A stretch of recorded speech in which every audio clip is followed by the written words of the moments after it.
ዘላለማዊ የእግር እሳት፣ የመለስ የስህተት ፊርማ። አንዳንድ ፊርማዎች፣ አንዳንድ ስምምነቶች ዘመን ተሻጋሪ ናቸው። በአገር ደረጃ የሚደረጉ ስምምነቶችና ፊርማዎች በቀላሉ አይቀለበሱም። የአንድ ስርዓተ መንግስት ስህተት የአንድን አገር ታሪክ እስከ ወዲያኛው ድረስ ሊለውጥ ይችላል። በኢትዮጵያ የመሪዎች ታሪክ ብዙ ገድሎች ተሰርተዋል። ሊታረሙ የማይችሉ አንዳንድ ስህተቶችም ተፈጥረዋል።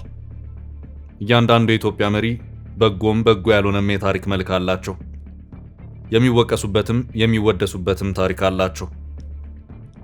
የሩቆችን ትተን ከአፄ ኃይለ ሥላሴ ጀምረን ብናይ አፄ ኃይለ ሥላሴ ኢትዮጵያን በዓለም የዲፕሎማሲ ማማ ላይ ማስቀመጣቸው፣ ማስከበራቸው ያስመሰግናቸዋል። ኢትዮጵያ አፍሪካ ማዕከል እንድትሆንና ዘመናዊ የትምህርት ስርዓት እንዲስፋፋ ያደረጉበት ስራቸው ዛሬም ከታሪካቸው ጋር አብሮ ይነሳል።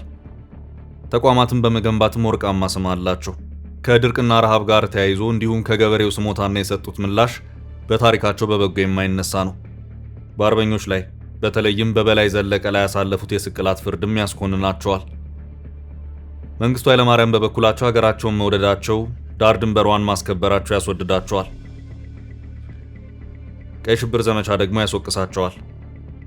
በዚህ ሁኔታ ቀጥለን መለስ ዜናዊ ላይ ስንደርስ የሚያስመሰግናቸው ብዙ ነገር አለ። ዋናው የህዳሴው ግድብ ነው። ለግብርናና አርሶ አደሩ የሰጡት ትኩረትም ያስወድሳቸዋል። መለስ የሚወቀሱባቸው ሁለት ጉዳዮች አሉ። የድርጅታቸው ውሳኔ ቢሆንም ፊት አውራሪ ነበሩና አገሪቱን በዘር ፌዴራሊዝም ማዋቀራቸውና በአልጀርስ ስምምነት ኢትዮጵያ ወደብ አልባ ሆና እንድትኖር ከኢሳያስ አፈወርቂ ጋር መስማማታቸው ዘላለማዊ ስህተት ተደርጎ ይቆጠርባቸዋል። ዛሬ ኢትዮጵያ አሰብ ይገባኛል የሚል ጥያቄ ባነሳችበት ሰዓት የአውሮፓ ሀገራት መሪዎች እንዲሁም የተባበሩት መንግስታት ድርጅት ዋና ጸሐፊ የመዘዙት ካርድ ይኸውች የአልጀርሷ የመለስና የኢሳያስ ፊርማን ነው። እስከ መጨረሻው ድረስ አብራችሁን ቆዩ።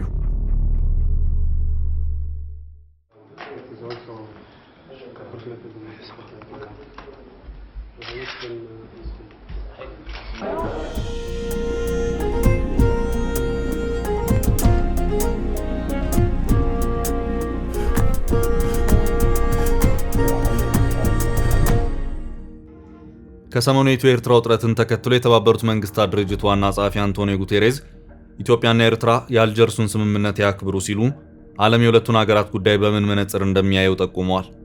ዓለም የኢትዮጵያና ኤርትራን ጉዳይ በአልጀርሱ ስምምነት መሰረት ለማየት የሚገደድ ከሆነ ኢትዮጵያ የባህር በር መጠየቋን ሊኮንነው ይችላል እንደማለት ነው። ምክንያቱም የአልጀርሱ ስምምነት ኢትዮጵያን እስከ ወዳኛው ድረስ የባህር በር አልባ ያደረገ የስህተት ስምምነትና ፊርማ ስለሆነ ነው። ኢትዮጵያ አሰብ የኤርትራ መሆኗን በይፋ የፈረመችው አልጀርስ ላይ ነው። ይህ ፊርማ የተፈረመው በቀድሞ ጠቅላይ ሚኒስትር መለስ ዜናዊና በፕሬዝዳንት ኢሳያስ አፈወርቂ መካከል ነው። በወቅቱ የአልጀርሱ ስምምነት 4 ዓላማዎች ነበሩት። 1. በሁለቱ ሀገራት መካከል የነበረውን የባላንጣነት መንፈስና በጠላትነት መፈላለግ ማቆም፣ ሀገራቱ ከዛቻና የኃይል እርምጃ እንዲቆጠቡ ማድረግ። 2. ከአልጀርሱ የሰላም ስምምነት ቀደም ብሎ በሰኔ 1 1992 ዓ.ም የተደረሰውን በባላንጣነት ያለመታየት ስምምነት እንዲከበርና ወደፊትም በተግባር እንዲፈጸም ዋስትና መስጠት። 3. በእስር ያሉ የጦር ምርኮኞችና ግለሰቦች ተለቀው ወደ ሀገራቸው እንዲመለሱ ማስቻል። 4. ሁለቱ ሀገራት በግዛቶቻቸው ውስጥ ላሉ የሌላኛው ወገን ዜጎች ሰብአዊ እንክብካቤ እንዲያደርጉ ድልድይ መሆንና አሁን ያለውን የግዛት አንድነት ማክበር ነው። ይህ ማለት አሰብ በኤርትራ ስር መሆኗን አምኖ መቀበል ማለት ነው። ለዚህ ነው አንዳንዶች ይህ ስምምነት የእግር እሳት ነው የሚሉት። የእግር እሳት የሚባለው በተለምዶ እግር እሳቱን ከረገጠው በኋላ ቆይቶ የሚያቃጥል በመሆኑ ነው። ቃጠሎ ቆይቶ የሚሰማ ሲሆን እግርን ከእሳቱ ላይ ቢያነሱት እንኳን ቃጠሎ እየባሰ የሚሄድ በመሆኑ ነው። ለዚህ ነው ይህ ፊርማ የእግር እሳት ነው የሚሉት። በወቅቱ ኢትዮጵያ ከብዙ ወገን የነበረባትን ጫና ለማስወገድና ተጨማሪ ግጭት ላለመፍጠር ብላ ስምምነቱን እንደፈረመች ይታመናል። ነገር ግን በዚህ ስምምነት ምናልባት ወደፊት የሚመጣው ትውልድ ባህር በር የማግኘት ፍላጎት ቢኖረው ሊገባበት የሚችለው ትንሽ የስምምነት በር መኖር ነበረበት። ሆኖም ግን ይህ ባለመሆኑ ዛሬም ድረስ ጉዳዩ ለኢትዮጵያ የባህር በር ጥያቄ አንድ እንቅፋት እየሆነ ነው። ከሰሞኑ የተባበሩት መንግስታት ድርጅት ዋና ጸሐፊ አንቶኒዮ ጉቴሬዝ ኢትዮጵያና ኤርትራ ለዘላቂ ሰላምና አንዳቸው የሌላውን ሉዓላዊነትና የግዛት አንድነት ለማክበር ለተፈራረሙት የአልጀርስ ስምምነት መገዛት አለባቸው ሲሉ ተደምጠዋል። ስምምነቱ በአልጄሪያ ዋና ከተማ የተፈረመበትን 25ኛ ዓመት በማስመልከት በቃል አቀባያቸው ስቴፈን ዱጃሪች በኩል ባወጡት መግለጫ ኢትዮጵያና ኤርትራ ለሁሉም የሚጠቅም የልማት ትብብርን ለማጠናከር ከቀጠናዊና ዓለም አቀፍ አጋሮች ጋር መስራታቸውን እንዲቀጥሉ አንቶኒዮ ጉቴሬዝ አስጠንቅቀዋል። ለሁለት ዓመታት ገደማ በኢትዮጵያና በኤርትራ መካከል የተካሄደውን ጦርነት ያቆመው ስምምነት ዋና ይዘት በድንበር አካባቢ የሚገኙ ግዛቶች ላይ የነበረውን ይገባኛል ውዝግቦችን መፍታት ነው። የቀድሞ የኢትዮጵያ ጠቅላይ ሚኒስትር መለስ ዜናዊና የኤርትራ ፕሬዝዳንት ኢሳያስ አፈወርቂ ስምምነቱን የተፈራረሙት ታኅሳስ 3 ቀን 1993 ነበር። የሰላም ስምምነቱ በቅኝ ግዛት ስምምነቶችና ዓለም አቀፍ ሕግ ላይ በመመስረት ድንበር የመወሰንና የማካለል ስልጣን የተሰጠው 5 አባላት ያሉት ገለልተኛ ኮሚሽን አቋቁሞ ነበር። ለጦርነቱ መነሻ የሆነው ባድመና የኢሮብ አካባቢ በኮሚሽኑ ለኤርትራ መወሰኑን የኢትዮጵያ መንግስት ሳይቀበል በመቅረቱ የድንበር ማካለል ስራው ተግባራዊ አልሆነም። ስምምነቱ ከተፈረመበት ጊዜ ጀምሮ ለ17 ገደማ ዓመታት የኢትዮጵያና የኤርትራ ግንኙነት ሰላምም ሆነ ጦርነት የሌለበት ሆኖ ቆይቷል። የኢትዮጵያ መንግስትና የቀድሞ ኢህአዴግ ስራ አስፈጻሚ ኮሚቴ ስምምነቱንና የድንበር ማካለል ውሳኔውን ሙሉ በሙሉ መቀበላቸው ይፋ የተደረገው በግንቦት 2010 ነበር። ጠቅላይ ሚኒስትር አብይ አህመድና ፕሬዝዳንት ኢሳያስ አፈወርቂ ሐምሌ 2 ቀን 2010 የአስመራ መግለጫን ሲፈራረሙ በሁለቱ ሀገራት መካከል ለዓመታት የዘለቀው ፍጥጫ አብቅቶ አዲስ የሰላምና የወዳጅነት ዘመን መከፈቱን አወጁ። በትግራይ ጦርነት የኤርትራ ሰራዊት ከኢትዮጵያ መከላከያ ሰራዊት ጎን ተሰልፎ ቢዋጋም ፌዴራል መንግስትና ህወሓት ግጭት የማቆም ስምምነት ሲፈራረሙ ወዳጅነታቸው ተፋረሰ። ከጦርነቱ በኋላ በተቀየረው የኃይል አስተላለፍ ኢትዮጵያና ኤርትራ ወደ ውጥረት ገብተዋል። የውጭ ጉዳይ ሚኒስትር ጌዲዮን ጢሞቴዎስ ባለፈው ጥቅምት ለተባበሩት መንግስታት ዋና ጸሐፊ አንቶኒዮ ጉቴሬስ በጻፉት ደብዳቤ ህወሓትና የኤርትራ መንግስት በኢትዮጵያ ላይ ጦርነት ለማወጅ እየተዘጋጁ ነው ሲሉ ከሰው ነበር። ኢትዮጵያ በቀይ ባህር በኩል ወደብ ማግኘት አለባት የሚል አቋም የሚያራምደው የጠቅላይ ሚኒስትር አብይ አህመድ መንግስት አሰብ ላይ የሚያነሳው የባለቤትነት ጥያቄ ከፍ ብሎ እየተደመጠ ይገኛል። ለኢትዮጵያ ባህር በር የህልውና ጉዳይ ነው የሚል አቋም ያላቸው ጠቅላይ ሚኒስትር ዶክተር አብይ አህመድ ዩናይትድ ስቴትስ እና ቻይናን ጨምሮ መፍትሄ ለማፈላለግ ለተለያዩ ሀገራት ሸምግሉን የሚል ጥያቄ እንዳቀረቡ ከዚህ ቀደም በህዝብ ተወካዮች ምክር ቤት ተናግረው ነበር። የኢትዮጵያ መከላከያ ሰራዊት የተመሰረተበት 118ኛ ዓመት በቢሾፍቱ ሲከበር 30 ዓመት ተኝተናል፣ አሁን ነቅተናል፣ ጥያቄያችንን እንቀጥላለን ሲሉ የተደመጡት ፊልድ ማርሻል ብርሃኑ ጁላ በበኩላቸው ሰላምም ልማትም ባህር በርም እናሳካለን ብለው ነበር። የኤርትራ የውጭ ጉዳይ ሚኒስትር የማነ ገብረ መስቀል በኤክስ በኩል በሚያስተላልፏቸው መልእክቶች ኢትዮጵያ የምታደርገው ግፊት አደገኛ እንደሆነ በተደጋጋሚ አስጠንቅቀዋል። ጉዳዩን የኢትዮጵያ ግዛት ማስፋፋት ፍላጎት አድርጎ የተቸው የኤርትራ ማስታወቂያ ሚኒስቴር ለሀገሪቱ ሉዓላዊነት ስጋት እንደሆነ ባለፈው ወር ገልጾ ነበር። አቶ አብዱረህማን ግን ከኢትዮጵያ በኩል የሚነሳውን ይገባኛል ጥያቄ የአልጀርስ ስምምነት ፈቶታል የሚል አቋም አላቸው። የአልጀርስ ስምምነት ሁለቱ መንግስታት የተስማሙበት የመጨረሻና አስገዳጅ ስለሆነ አሁን ላለው በተለይ በኢትዮጵያ በኩል ለሚነሳው ይገባኛል ጥያቄዎች ይመልሰዋል ሲሉ ለዶቼ ቬለ ተናግረዋል።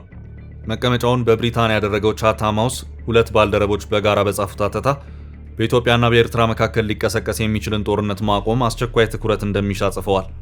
ውጥረቶችን ለማርገብና ሰላማዊ መፍትሄዎች ለማፈላለግ የሚያስችል ዲፕሎማሲያዊ ጥረት እንደሚያስፈልግ የገለጹት ዶክተር አቤል አባትና አህመድ ሱሌማን ሳውዲ አረቢያ ኢትዮጵያና ኤርትራን ለማሸማገል ጥያቄ እንዳቀረበች ምንጮች እንደገለጹ አትተዋል። የቀጠናው ውጥረት በአዲሱ የዩናይትድ ስቴትስ የብሔራዊ ደህንነት ፖሊሲ ጭምር ትኩረት ያገኘ ነው። ባለፈው ሳምንት ይፋ የሆነው የፕሬዝዳንት ዶናልድ ትራምፕ አስተዳደር የብሔራዊ ጸጥታ ስትራቴጂ አሜሪካ በኢትዮጵያ በኤርትራና በሶማሊያ መካከል አዳዲስ ግጭቶች እንዳይቀሰቀሱ ማድረግ ላይ እንደምታተኩር ያሳያል። ከዚህ በተጨማሪ አልጀርሱ ስምምነት ከፍ ሲል የተጠቀሱትን ግቦች በየተራ ለማሳካት ስምምነቱ ነጻ የድንበርና የካሳ ኮሚሽኖች እንዲቋቋሙ አቅጣጫ አስቀምጧል። ይህን ተከትሎም 5 አባላት ያሉት የኢትዮጵያ የድንበር ኮሚሽን ተቋቁሞ የራሱን ምርመራ በማድረግ አለመግባባት የፈጠሩ የድንበር ቦታዎች ቢኖሩ ለየትኛው ሀገር እንደሚገቡ ለመወሰን እንዲችል ተደርጎ በወቅቱ ከስምምነት ላይ መደረሱን የአልጀርሱ ስምምነት ያወሳል። ሁለቱ ሀገራት ለድርድር ሲሰየሙና ተወካዮችን ሲሾሙ ኢትዮጵያ 14 ተወካዮችን የሾመች ሲሆን 11ዱን ተወካዮች ግን እጅግ ብዙ ገንዘብ በማውጣት ከውጭ ሀገራት የቀጠረቻቸውና በነገራችን ላይ ኢትዮጵያ ለድርድሩ $9 ሚሊዮን የድሃ ገንዘብ አባክናለች። ተቀጣሪዎቹ ከመለስ ዜናዊ በተሰጣቸው አቅጣጫ መሰረት በመንቀሳቀሳቸው ለኢትዮጵያ ተቆርቋሪ ሆነው እንዳይከራከሩ ብቻ ሳይሆን ሙያቸውን እንኳን በትክክል እንዳይሰሩ አግዷቸዋል። ኢትዮጵያና ኤርትራ ማንኛውንም ውጥረት ወይም አለመግባባት በሰላማዊና በዲፕሎማሲያዊ መንገድ እንዲፈቱ የአውሮፓ ህብረትና ብሪታንያን ጨምሮ ሀገራትም ጭምር ከሰሞኑ በመግለጫ ጠይቀዋል። የካናዳ፣ ጃፓን፣ ኖርዌይ፣ ቱርክና ዩናይትድ ኪንግደም መንግስታት ጥሪውን ያቀረቡት የአልጀር ስምምነት የተፈረመበትን 25ኛ ዓመት በማስመልከት ትላንት አርብ ባወጡት መግለጫ ነው። ሀገራቱ በ1993 የቀድሞ ጠቅላይ ሚኒስትር መለስ ዜናዊና ፕሬዝዳንት ኢሳያስ አፈወርቂ በአልጀርስ የተፈራረሙትን ስምምነቱ የሚያራምዳቸውን መርሆችና በስምምነቱ የተቋቋመው ኮሚሽን የወሰናቸውን ድንበሮች እንደሚደግፉ በጋራ መግለጫቸው ጠቁመዋል። የአውሮፓ ህብረት የአልጀር ስምምነትንና በድንበር ኮሚሽኑ የተወሰነውን የኢትዮጵያና የኤርትራ ድንበር ሙሉ በሙሉ እንደሚደግፍ አስታውቋል።